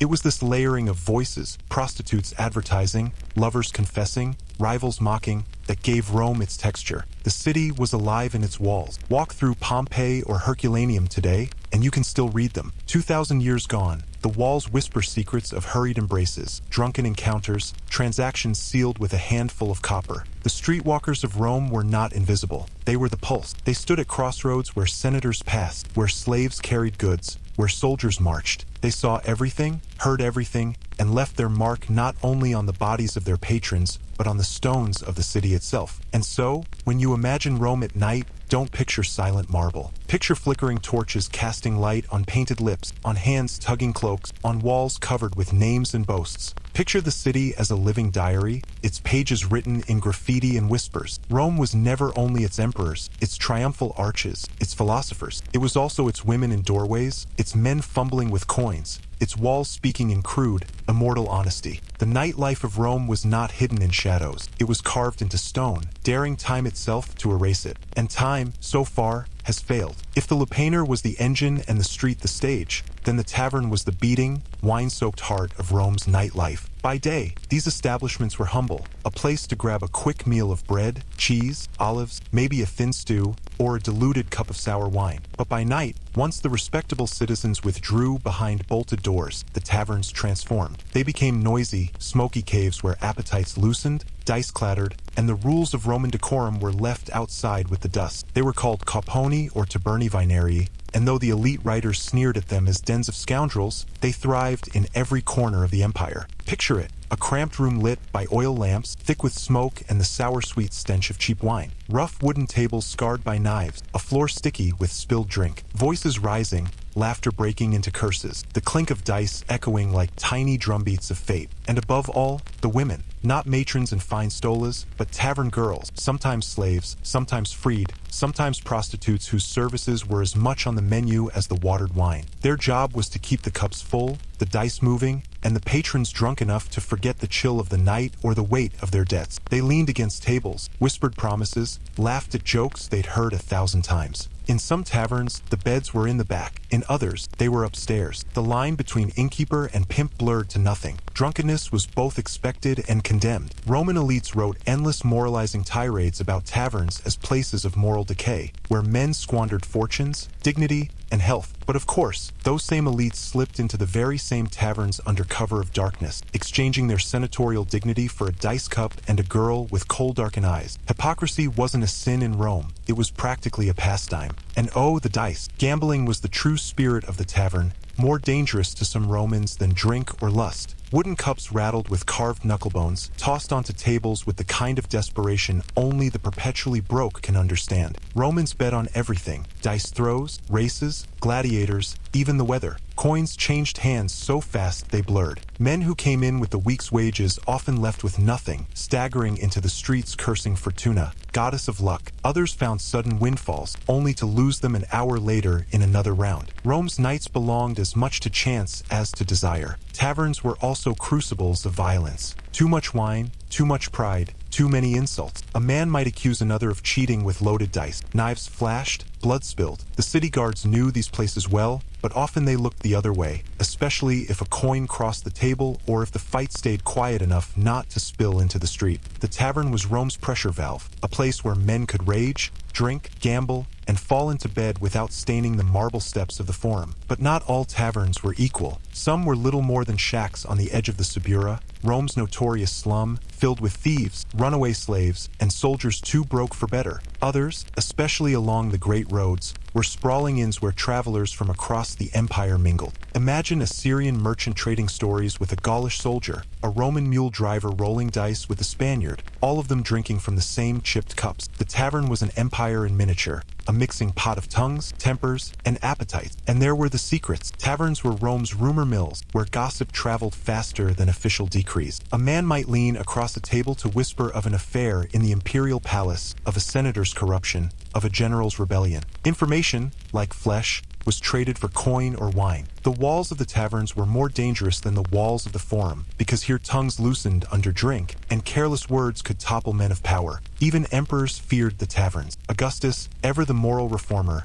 tried to regulate drinking houses, to crack down on gambling, to paint himself as the father of Roman virtue. But even he knew better than to strip Rome of its nightly release. Too many men, too many soldiers, too much pressure. Better to let them drink, fight, and spend themselves in back rooms than to plot rebellion in the daylight. The tavern was, in its own way, an unofficial safety net of empire. But let's not dress it up too nicely. Taverns were dirty, rough, and often cruel. The wine was sour and usually watered down, sometimes with seawater to give it a bite. The food was barely edible, unless you enjoyed stew that had been reheated for the 5th day in a row. The girls had little choice but to smile, laugh, and let themselves be pawed. And yet, for many, these taverns offered something Rome's villas and palaces never could: freedom. A place where classes blurred, where senators might sit beside slaves, where women could speak freely, where laughter drowned out law. And when the lamps finally guttered out, when the dice stopped rolling, when the last drunken voices spilled into the street, the tavern left its mark on Rome's night. Bodies stumbled home, or didn't. Fortunes were lost in the dark. Rumors were seeded that would grow into scandal. Somewhere, a girl pocketed a coin, a thief lifted a purse, a man swore never to gamble again, until tomorrow night. Rome's taverns were more than places to drink. They were theaters of chaos, altars to chance, and smoky arenas where lust, luck, and violence collided. They were the hidden veins through which the lifeblood of Rome's nightlife pulsed. So when you picture Rome, don't see only the shining marble. Picture the taverns: rough wooden doors, smoky lamps, the rattle of dice, the murmur of promises, the sudden shouts of a fight. Picture the empire reduced to a single room, drunk, lustful, loud, and very much alive. If taverns were the noisy pulse of Rome's commoners, then the midnight banquet was the fevered dream of its elite. Forget the simple suppers of bread and olives. These were spectacles of appetite, orchestrated displays of wealth where the night stretched on endlessly, and indulgence became a kind of performance art. By day, senators debated laws. By night, they devoured peacock tongues, swam in wine, and tested the limits of their own stomach. The Romans called these dinners convivia, though banquet hardly does them justice. They began at sunset and often didn't end until dawn, with guests staggering home or collapsing in the host's garden. To be invited was a mark of status, but also of survival, because in Rome, missing a feast could be as politically dangerous as speaking against a law. Refuse an invitation, and you might insult a patron powerful enough to ruin you. Accept, and you might endure hours of spectacle where every bite was meant to remind you how much poorer you were than your host. Picture the scene. A villa glowing with torchlight, mosaic floors polished, couches draped in purple cloth. Guests reclined on couches 3 to a side, leaning on their elbows, their sandals kicked off, servants flitting between them with trays. Bronze lamps cast shadows across painted walls, while musicians tuned their lyres in the corner. The air was thick with perfume, incense, and the smell of roasting meat. And then came the food, courses upon courses, each stranger than the last. Peacock roasted whole, feathers reattached for display. Dormice stuffed with pork and honey. Flamingo tongues prized for their delicate flavor. Dishes dyed with saffron so golden they seemed almost divine. Wine flowed like water, but no Roman drank it straight. At least, no civilized one. The Greeks had taught them to mix it with water, though in practice the wealthy mixed theirs with spices, honey, or even snow hauled in from the mountains. The goal was not sobriety. The goal was to drink longer, to make the night stretch into eternity. But beneath the spectacle lay a darker hunger, power. Every feast was a performance staged by the host to display his wealth, generosity, and influence. The size of the fish he served, the rarity of the spices, the extravagance of the entertainment, all whispered the same thing. I am rich enough to waste what others cannot afford to taste. For Rome's elite, gluttony wasn't just about appetite. It was politics. And the entertainment matched the excess. Dancers from the east swayed their hips to the rhythm of drums. Acrobats tumbled across the floor. A poet might rise to recite verses, only to be drowned out by laughter or the clink of goblets. Sometimes, gladiators fought mock duels in the host's garden, their swords flashing under torchlight. Other times, dwarfs or exotic animals were paraded in for amusement. Nothing was off limits, so long as it impressed. But the longer the night dragged on, the thinner the veil of civility became. The poet Seneca complained of drunken nobles slurring insults, vomiting into silver bowls, and demanding ever more shocking entertainments. He was right. Banquets were incubators of chaos. A senator might arrive with dignity, only to end the night sprawled on the floor, his toga stained with wine, his secrets spilling out as freely as his drink. And of course, there were the after-feasts. The whispers of what happened once the platters were cleared, when lamps burned lower, when the musicians played softer and the wine dulled inhibitions. Romans never lacked for euphemism, games, diversions, private amusements. Behind the velvet curtains of a villa, the line between feast and orgy blurred until it vanished entirely. Men and women slipped away to gardens, to secluded chambers, to couches still warm from dining. What began as a political display ended as something far more primal. Not every guest enjoyed it. Some endured, feigning laughter while making mental notes of who collapsed first, who whispered too freely, who fell into whose arms. Banquets were stages, but they were also hunting grounds for secrets, alliances, and scandals. A single careless word, uttered between hiccups of laughter, could ruin a man in the Senate by morning. The wine loosened tongues as effectively as the dice in the taverns, only here the stakes were higher. The emperor's presence made everything more dangerous. If an emperor chose to attend, his whims dictated the night. Caligula demanded sudden, humiliating performances from senators. Nero composed songs and forced guests to applaud until their hands blistered. To displease the host was risky. To displease the emperor at a banquet could be fatal. Yet people still came. The lure of proximity to power outweighed the risk of disgrace, or worse. And what of the food itself? To modern eyes, much of it would seem grotesque, but to the Romans it was luxury defined. The rarer, the better. They imported oysters from Britain, figs from Africa, spices from India. The farther a food traveled, the more valuable it became, because it proved the reach of empire and the wealth of the man who could summon the world to his table. Imagine watching a slave carve a roasted ostrich, knowing it had been captured hundreds of miles away just to satisfy your host's vanity. Appetite became a map of conquest. But amid all this excess, there was irony. Rome's poets mocked the very banquets they attended. Satirists described nobles so fat they had to be rolled to the table, so drunk they fell asleep in their peacock pies. They described women who slipped away from banquets into back rooms, only to reappear with hair disheveled and cheeks flushed. Rome laughed at itself even as it continued to gorge. And when dawn crept across the horizon, when the last goblet was drained and the last lyre string plucked, the banquet ended in a haze. Servants swept away bones, spilled wine, broken cups. Guests stumbled into the streets, some singing, some vomiting, some half-conscious. The city stirred awake as they staggered home, their grand feasts leaving behind only emptiness, and the knowledge that by nightfall, another invitation would come,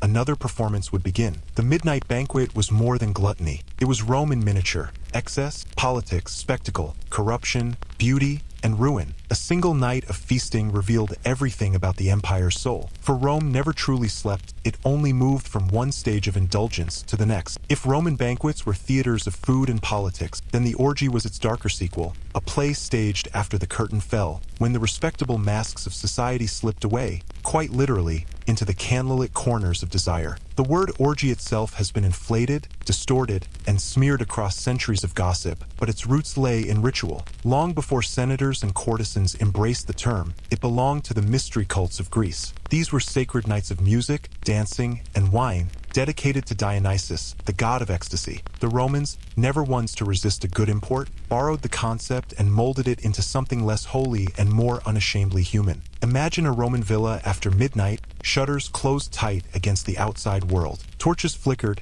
incense coiled in the air, shadows trembled across mosaic floors. Guests slipped away from the banquet couches, their laughter hushed now, their eyes shifting toward each other with the conspiratorial gleam of those who know they are crossing into forbidden territory. Masks were common. Painted faces of gods and satyrs, beasts and heroes, donned to blur identities and heighten the sense of anonymity. A senator might stand beside his rival's wife, a patrician woman beside her husband's client, each face hidden behind terracotta or gilded wood. The mask offered freedom, but it also turned the gathering into theater, a stage where everyone played at being someone else, even for just a night. Wine was essential, but not the careful, watered vintage of respectable dinners. Here, the drink was stronger, spiced heavier, sometimes laced with herbs meant to inflame the senses. Goblets clinked, songs rose, dancers spun in half-lit circles, their anklets rattling. What began as music and revelry grew steadily wilder, boundaries dissolving as inhibitions melted away. And then, the performances. To the Romans, desire was spectacle as much as sensation. Acrobats and dancers weren't just entertainers, they were catalysts, sparking the crowd into frenzy. Stories survive of actors performing entire mythological scenes that blurred into the obscene. A reenactment of Leda and the Swan, of Jupiter disguised and seducing mortal women, of Venus herself descending in silken veils. Myth became excuse, and theater became foreplay. For all its chaos, the Roman orgy was rarely about love. It was about indulgence, power,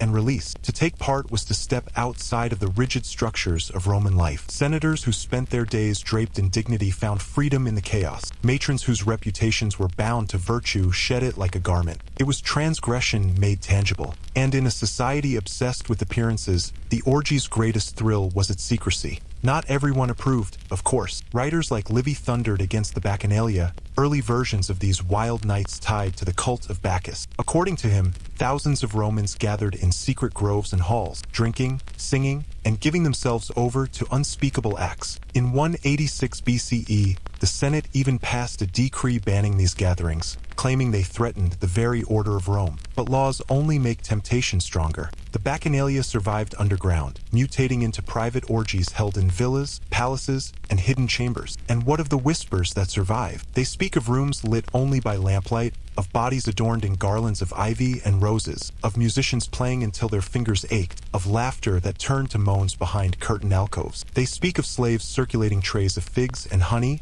of wine spilling on mosaics, of masks slipping askew to reveal flushed faces. Some tales are exaggerations, moralistic warnings written by men eager to portray Rome's elite as depraved. Yet some details ring too vivid to dismiss entirely. The emperors themselves set the tone. Caligula, ever the showman, was said to stage gatherings where husbands and wives were paired off at his whim. Nero transformed his golden palace into a perpetual theater of indulgence, with revolving ceilings scattering petals onto guests as they drank and embraced below. For them, the orgy was not merely indulgence, it was dominant. To command the desires of Rome's nobility was to command Rome itself. But even in the shadows of these gatherings, danger lingered. Masks could slip, secrets could spill. A senator caught in the wrong embrace might find himself blackmailed blackmailed. A woman whispered about too often risked her reputation. The orgy was liberation, yes, but it was also peril. Every pleasure carried a cost. It is tempting to imagine these nights as endless carnival, but there was an undercurrent of unease. The Romans were not entirely immune to guilt. Some writers confess that what began in ecstasy ended in hollowness, a kind of emptiness once the wine wore off and the lamps guttered out. Pleasure, after all, is a flame that consumes itself quickly. What remained was often silence and perhaps regret. Yet the orgy endured, century after century, shifting in form but never vanishing. Because at its heart, it was not just about bodies. It was about the Roman hunger to push boundaries, to test limits, to create spectacles even in their most private moments. Rome was a city addicted to performance, and desire became one more stage to conquer. Picture, then, the end of such a night. Dawn creeping through the shutters, masks discarded on the floor, their painted eyes staring blankly. A tangle of garlands, overturned goblets, a mosaic sticky with wine. Guests stirring awake, disheveled, exhausted, returning to their roles as senators, matrons, clients, and wives. Outside, the city began its day, markets opening, children running, slaves sweeping streets. Inside, a silence heavy with secrets. The theater of desire had ended, but the echoes would linger. In Rome, even passion was politics, even indulgence was performance. And the orgy, wild, masked, and steamy, was just another mirror in which the empire admired its own excess, even as it hastened its decay. If the orgy was Rome's private theater, the brothel was its marketplace, a far less glamorous stage, but one that thrummed with the steady pulse of business. Desire, after all, wasn't only a hobby of the elite. It was an economy, and in Rome, that economy was as organized as trade in olive oil or grain. Step into a Roman brothel, not the golden palaces of emperors, but the cramped, smoky lupanar that clung to the back streets near the Forum or the Subura. The name itself gives away the tone. Lupa meant she-wolf, but in slang it meant prostitute. These establishments were no Venusian temples. Stone cubicles lined narrow halls, barely wide enough for a mattress of straw. Walls were smeared with soot from oil lamps. The air was heavy with perfume, cheap wine, and the sweat of too many bodies in too small a space. Yet on those same walls, frescoes bloomed. Erotic scenes painted above the doorways doubled as advertisements. Here, a woman astride. There, a man reclining. Elsewhere, two figures twisted into anatomies of acrobatics. To the Roman passerby, it was less scandal than menu. You did not need to guess what the service was. The art told you plainly. Some rooms even had price lists scrawled in charcoal, proof that commerce and carnality mingled without pretense. The clients were everyone. Soldiers fresh from the field, senators in disguise, freedmen flush with coin, slaves sent on errands by their masters. Brothels were equalizers of a sort. Money opened the door, and beyond that, identities blurred in the lamplight. A patrician could share a wall with a beggar, both reduced to the same hunger, both counted in the same tally of denarii. And the women, the meretresses, were commodities in the eyes of Rome. Some were slaves, sold into the trade with no choice at all. Others were freed women who registered officially with the authorities, their names inscribed on lists that stripped them forever of any pretense of respectability. The law was cruelly efficient. Once branded a prostitute, a woman could never marry legally into the citizen class, never wear the veil of matrons, never reclaim honor. But for some, the trade was survival. Better to earn coin in a lupanar than starve in the streets. For the men, stigma was softer. A Roman citizen could frequent a brothel without losing status. Philosophers might sneer, poets might laugh, wives might frown, but the law itself was indifferent. The contradiction was striking. The woman was marked for life, the man walked out into daylight as if nothing had happened. Rome, as ever, had a way of tilting morality to its convenience. And it wasn't only brothels. The streets themselves were theaters of transaction. In the Subura, women leaned from balconies, calling to men below. Others stood in shadowy doorways, jingling little bells to advertise their trade. Some scrawled graffiti on walls, crude sketches, names, even special offers. The poet Ovid, ever the keen observer of love's less respectable angles, joked that Rome itself was a brothel, temples, theaters, circuses, all doubling as hunting grounds for desire. By night, the city's labyrinth of alleys transformed into a carnival of lust. Lantern lights spilled onto cobblestones, footsteps echoed, laughter carried through the dark. Cloaked figures moved quickly, blending in with crowds. Rome was vast, but its pleasures were never far from reach. And then there were the specialized houses, upscale establishments for the wealthier patrons. These weren't the grim cubicles of the Subura, but villas converted into parlors. The women here wore finer robes, musicians played in the background, wine flowed in abundance. Prices soared, but for a senator with a purse full of coin, it was worth the privacy. One might imagine scandal erupting from this trade, but Rome rarely flinched. The state taxed prostitution, effectively legitimizing it. Brothel keepers paid dues, and coins from the trade rattled into the treasury alongside revenues from salt and wheat. Even the goddess Venus, patron of love, could be invoked to sanctify the business. In a way, lust kept Rome's economy well-oiled. Still, shadows clung to the practice. Beneath the transactions lay exploitation, bodies bought, sold, and discarded. The laughter of drunken men masked the despair of women who had no choice but to play along. Satirists like Juvenal lashed out, painting vivid scenes of degradation. The moralists insisted brothels were dens of disease and corruption. And yet, none of this stopped the traffic. There is an irony here. Rome built aqueducts, roads, temples that touched the sky, yet its most constant, most enduring institution was the brothel. While emperors rose and fell, while legions marched to the edges of the world, the Lapaner stood open, its lamps lit, its frescoes waiting, its doors never closed for long. Picture the end of a Roman night, the Subura still buzzing, torches guttering in the dawn, men staggering home, cloaks askew, sandals scraping, women counting coins, hiding them beneath straw mattresses, waiting for the next night to come. The frescoes stare silently down from the walls, eternal witnesses to a trade as old as Rome itself. The brothel was not the empire's proudest achievement, but it was among its most honest. Strip away the marble, the law, the grandeur, and Rome revealed itself in those dim cubicles, pragmatic, hungry, transactional, unashamed. The city's nightlife thrived not just on spectacle but on commerce, and lust was one of its most profitable currencies. When night fell over Rome, the city didn't become quieter. It became something else entirely. By day, Rome was marble and ceremony, senators striding through the forum, traders hawking their wares, magistrates delivering judgments. But by night, Rome was shadows. The alleys narrowed, the cobblestones seemed sharper beneath the sandals, and the faint glow of oil lamps flickered like weak stars against a black sky. Here, the respectable citizen and the outcast mingled. The man who had attended a political debate at noon might, by midnight, be found staggering through the Subura after too much cheap wine. Respectable matrons closed their shutters tightly, but beyond those wooden slats, the streets filled with figures that thrived in the dark. Thieves, gamblers, debt collectors, runaway slaves, all found the night a kind of cloak. Rome was notorious for its lack of organized policing. The vigiles, originally created to fight fires, occasionally tried to patrol the streets, but they were thinly spread and notoriously bribable. A coin slipped into the right hand could turn a watchful eye blind, and so the night belonged not to law, but to chance. Robbery was common. A wealthy man stumbling home from a feast was a gift to lurking gangs. Cloaks were torn away, purses sliced from belts. Sometimes lives ended with a knife's swift flick. Juvenal, always bitter in his observations, warned that no one in their right mind should wander Rome's streets after dark unless they longed for broken bones. He was not exaggerating. Gangs armed with clubs roamed in packs, ready to beat a lone traveler senseless for sport. And yet, people still ventured out. Why? Because Rome's nightlife was irresistible. The taverns stayed open late,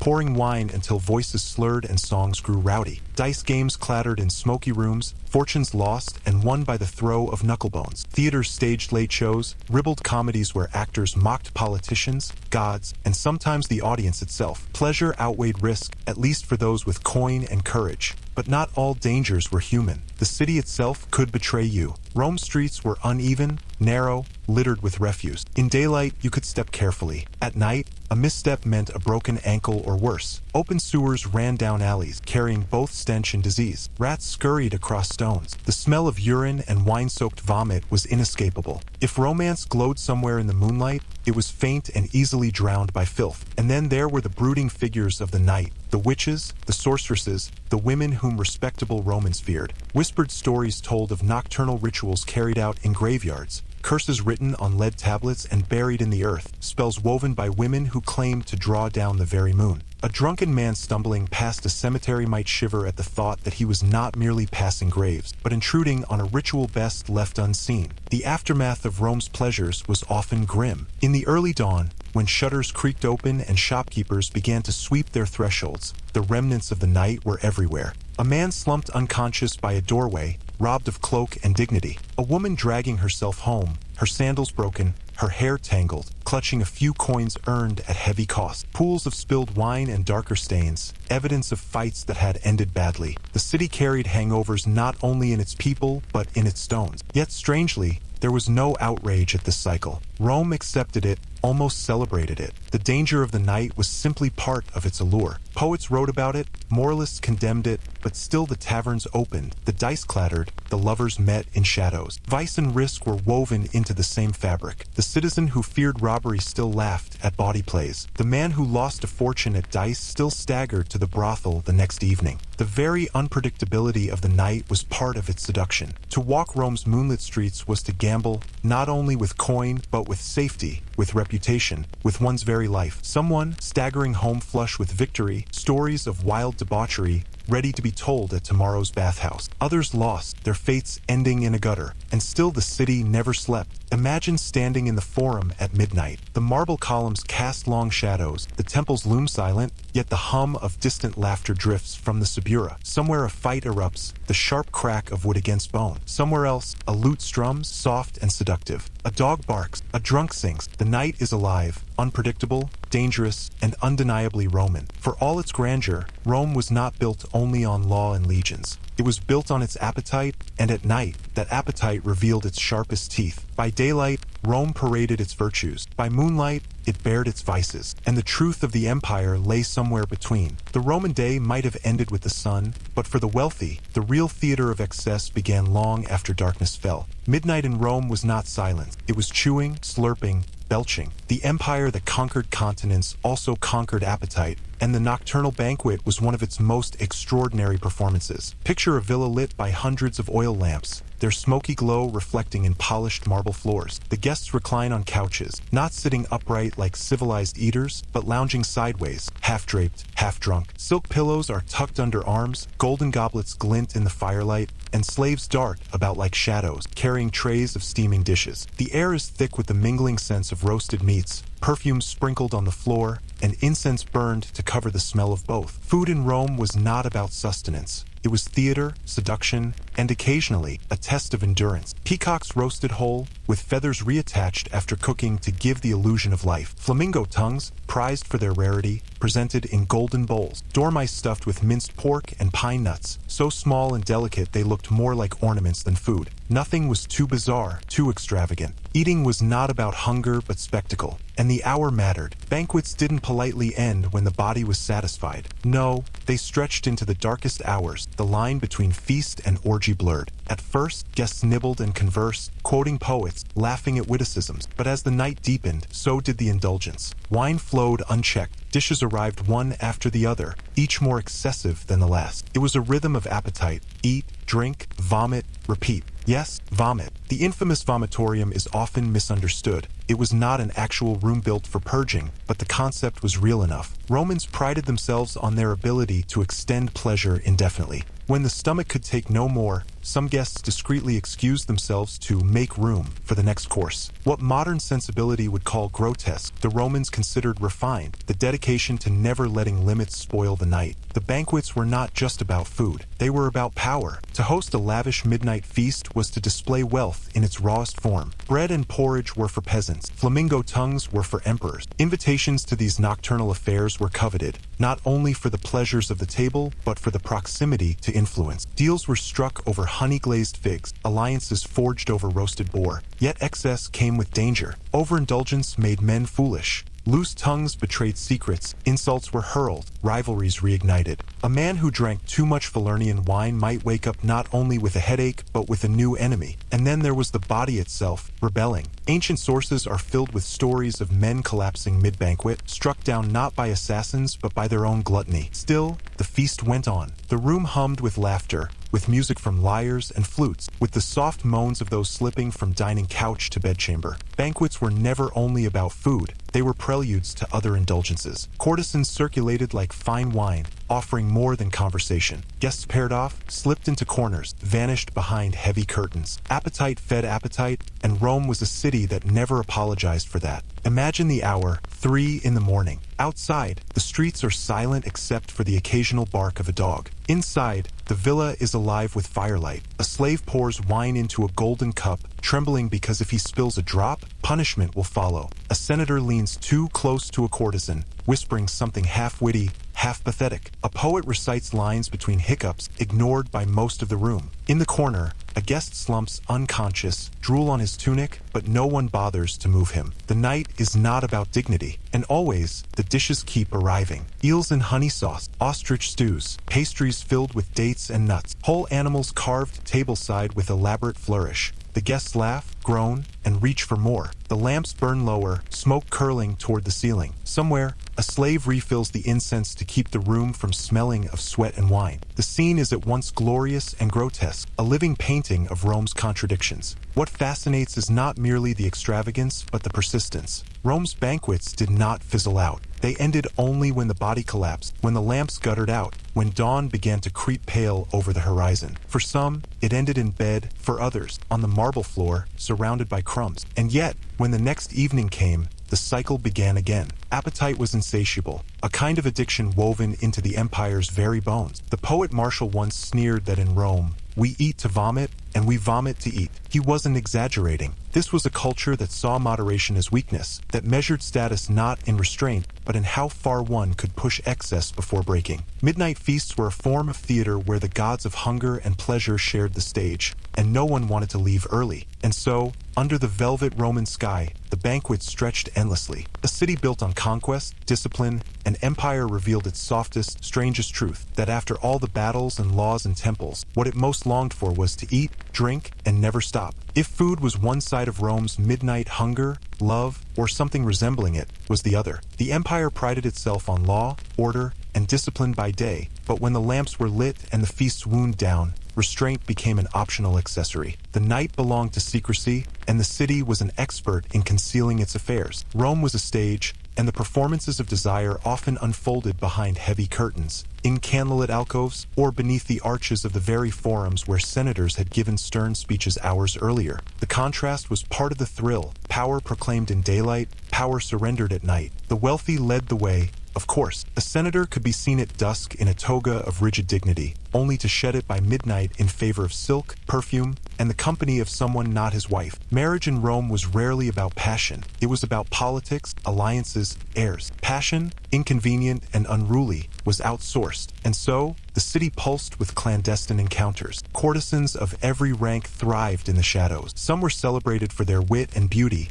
invited as honored guests to banquets where their role was equal parts entertainment and temptation. Others worked in darker quarters, where silk curtains and perfumed lamps disguised the truth of desperation. From the painted women of Subura's brothels to the educated hetairæ who could recite poetry between kisses, Rome's lovers came in many forms. But it wasn't only professionals who filled the night. Affairs between the elite themselves created entire webs of intrigue. A general slipping away to meet his rival's wife. A senator arranging a tryst with an actor he publicly condemned. Even emperors were hardly immune. Julius Caesar was nicknamed every woman's man and every man's woman. Nero paraded his affairs with shocking openness, dressing his lovers in costumes as though love were just another performance. The irony was almost too rich. The same society that preached modesty and virtue by daylight flourished in contradiction once the lamps dimmed. To be caught in an affair could be scandalous, sometimes ruinous. Yet everyone knew it happened, everyone whispered, and many indulged themselves anyway. Adultery laws existed, but enforcement depended on status. The poor faced humiliation and punishment.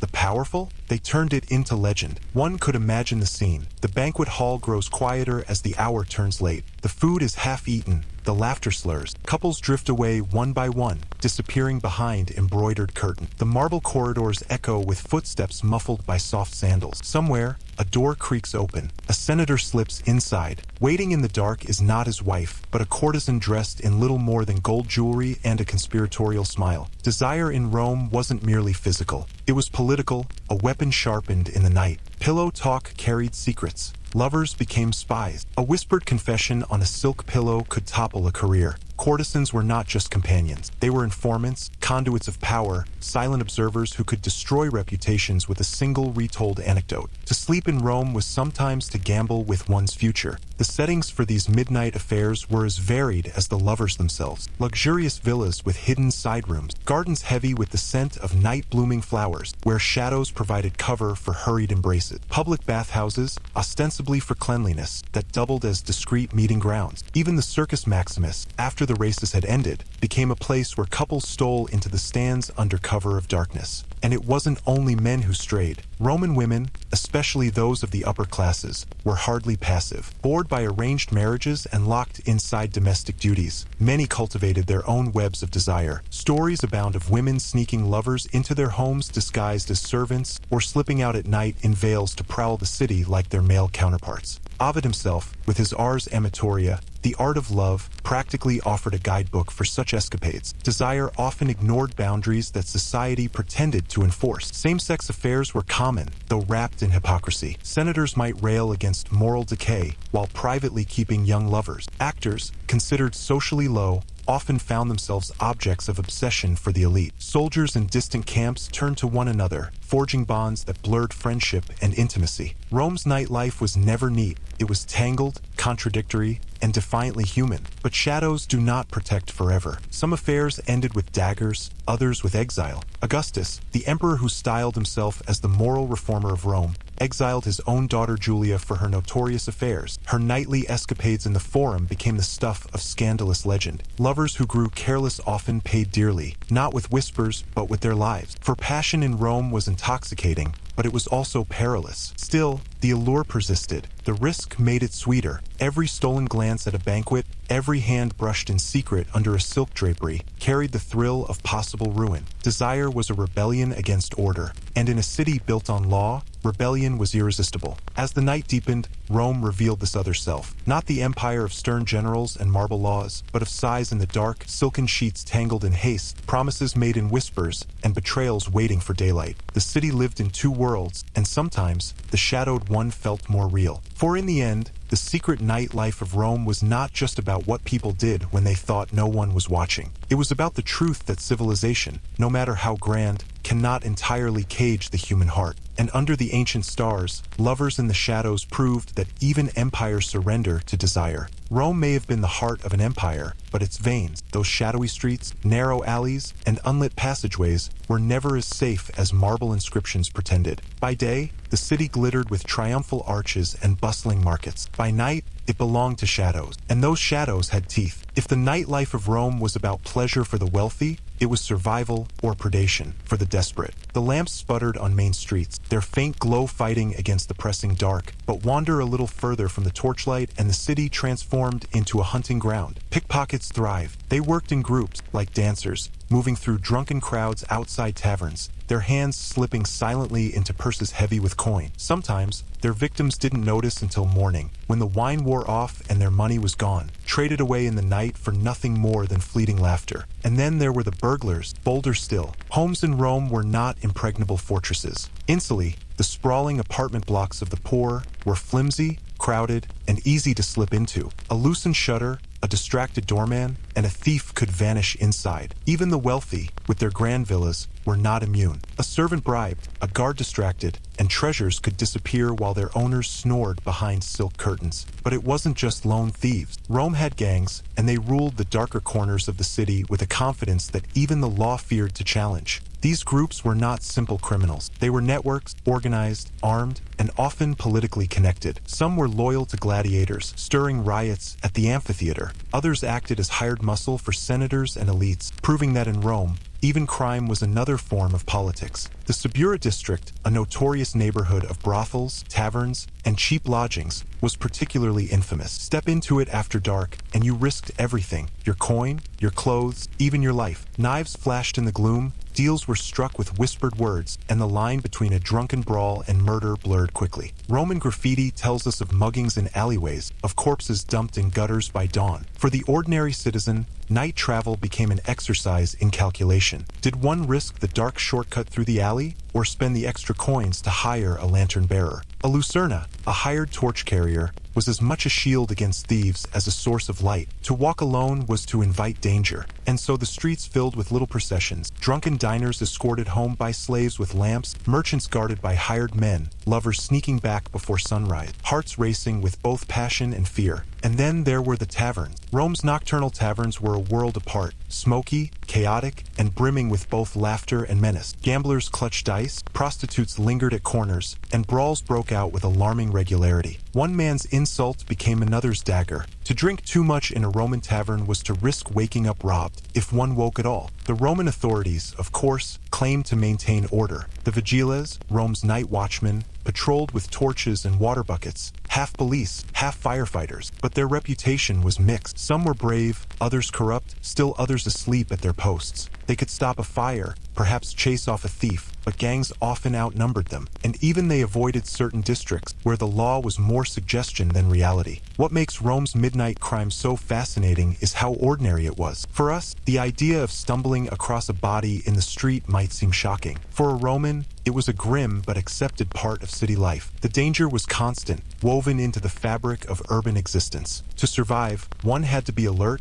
cautious, perhaps even ruthless. But danger also carried its own allure. The same streets that threatened with violence also promised opportunity. For some, theft was a career, passed from father to son. For others, it was a gamble, a desperate act on a hungry night. In a city where wealth and poverty brushed shoulders daily, the temptation was always there. To see the senator's procession glitter with gold by day, and then imagine it vulnerable by night, the urge to take what one could was almost irresistible. Stories abound of nighttime heists that feel strangely modern. Burglars digging tunnels under walls, gangs distracting guards with staged fights, thieves cutting purses cleanly from belts in a crowded bathhouse. Rome invented not just aqueducts and amphitheaters, but also the urban crime we still recognize today. And of course, the line between criminal and respectable was thinner than Rome cared to admit. Many senators kept gangs on their payrolls, quietly funding the very thugs who terrorized the streets. Gladiators, adored in the arena, often moonlighted as enforcers after dark. Even emperors sometimes looked the other way, so long as violence served their interests. The city at night revealed this hypocrisy clearly. Crime and politics were not enemies, but twins, sharing the same dark cradle. So imagine walking through Rome at midnight. The marble glows pale in the moonlight,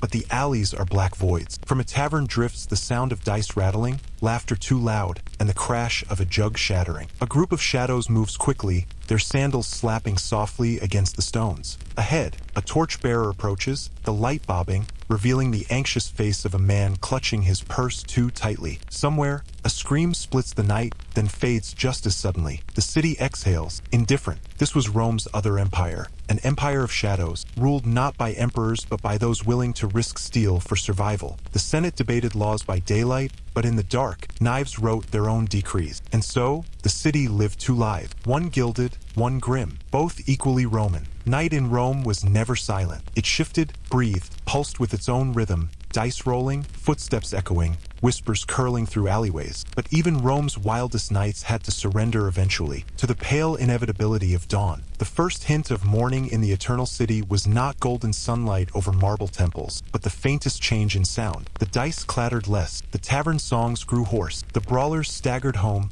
leaving their blood on the cobblestones like some casual offering to the city itself. Prostitutes, draped in cheap shawls, retreated into the shadows to rest their painted faces. Thieves slipped back into the Subura, heavy with stolen purses or light with failure. The gangs melted into courtyards, their violence tucked away until the next evening's performance. And above it all, the watch, Rome's weary vigiles, trudged the last of their patrols. Their torches smoldered low, their buckets empty, their eyes heavy. They had survived another night without the city burning to ash. That was victory enough. For most Romans, dawn was the true reset. The grime of midnight was washed away by the sun, as if the city itself insisted on amnesia. By day, Rome pretended to be respectable again. Senators donned their white togas, temples rang with prayers, markets bustled with coins and chatter. The marble gleamed in the morning light, and the filth of the night was swept discreetly aside. But the city carried scars, faint as they were. The corpse found slumped against a wall. The shopkeeper who woke to discover his storeroom emptied. The woman who returned home bruised, silent, unwilling to explain. Dawn may have covered the wounds with daylight, but Rome remembered in its stones, its smells, its weary faces. There was poetry in the timing. Just as the nocturnal world of crime and pleasure faded, the laborers began their day. Bakers lit their ovens, filling streets with the smell of bread that mingled uneasily with the sour stench of spilled wine. Farmers' carts creaked through gates, laden with produce for the markets. Builders picked up tools, slaves fetched water from fountains, and the city seemed almost innocent again, almost. What is striking is not just the division between night and day, but how they depended on each other.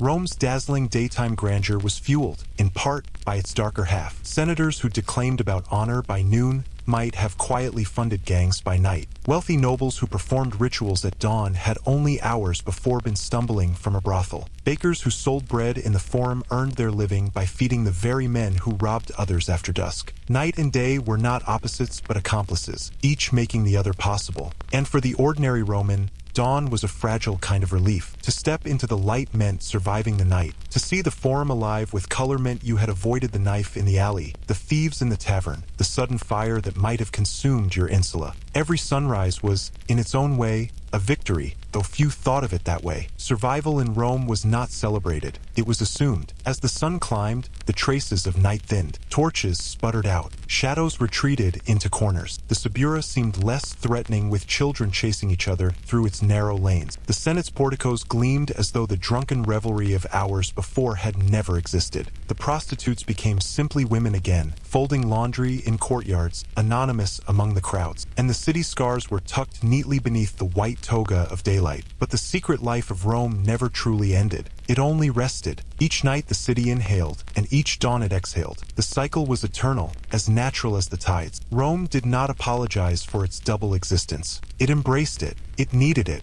Without the thrill of night, the day would lose its shine. Without the veneer of day, the night would lose its danger. Together, they were Rome, dazzling, depraved, eternal. So picture the last hours of darkness, a final brawl fading into laughter, a thief counting coins by lamplight, promising himself he'll quit after just one more job, a senator slipping quietly into his villa, pretending he has been up late reading philosophy, a gladiator sleeping off too much wine, dreaming of tomorrow's roar in the arena, and the bakers, already at their ovens, knowing the city must be fed before it can sin again. The sun crests the horizon. Its first rays catch the Tiber, turning its sluggish waters gold. Columns glow, rooftops burn with light, and the eternal city stands revealed once more, magnificent and hypocritical, as though nothing happened in the hours before. Travelers enter through the gates. Priests chant their prayers. Senators gather, and the people forget, until night falls again. For the true secret of Rome's nightlife is not its excess, nor its danger, nor even its wild beauty. It is its persistence. No matter how often the city washed itself in daylight, the darkness always returned. No matter how loudly senators preached morality, they too slipped into the shadows. Rome's nights were not accidents or aberrations. They were essential. They were the city's pulse, hidden but constant. And so we leave the eternal city not in its glittering daylight, but in its twilight, poised between worlds. A city that never truly slept, only shifted masks. By day, the empire's crown. By night, its unspoken confession. The streets quiet now, the dice silent, the torches cold. The last watchman stumbles home, and Rome exhales, waiting for the curtain of darkness to fall again. Because in Rome, the night was never gone. It was only waiting.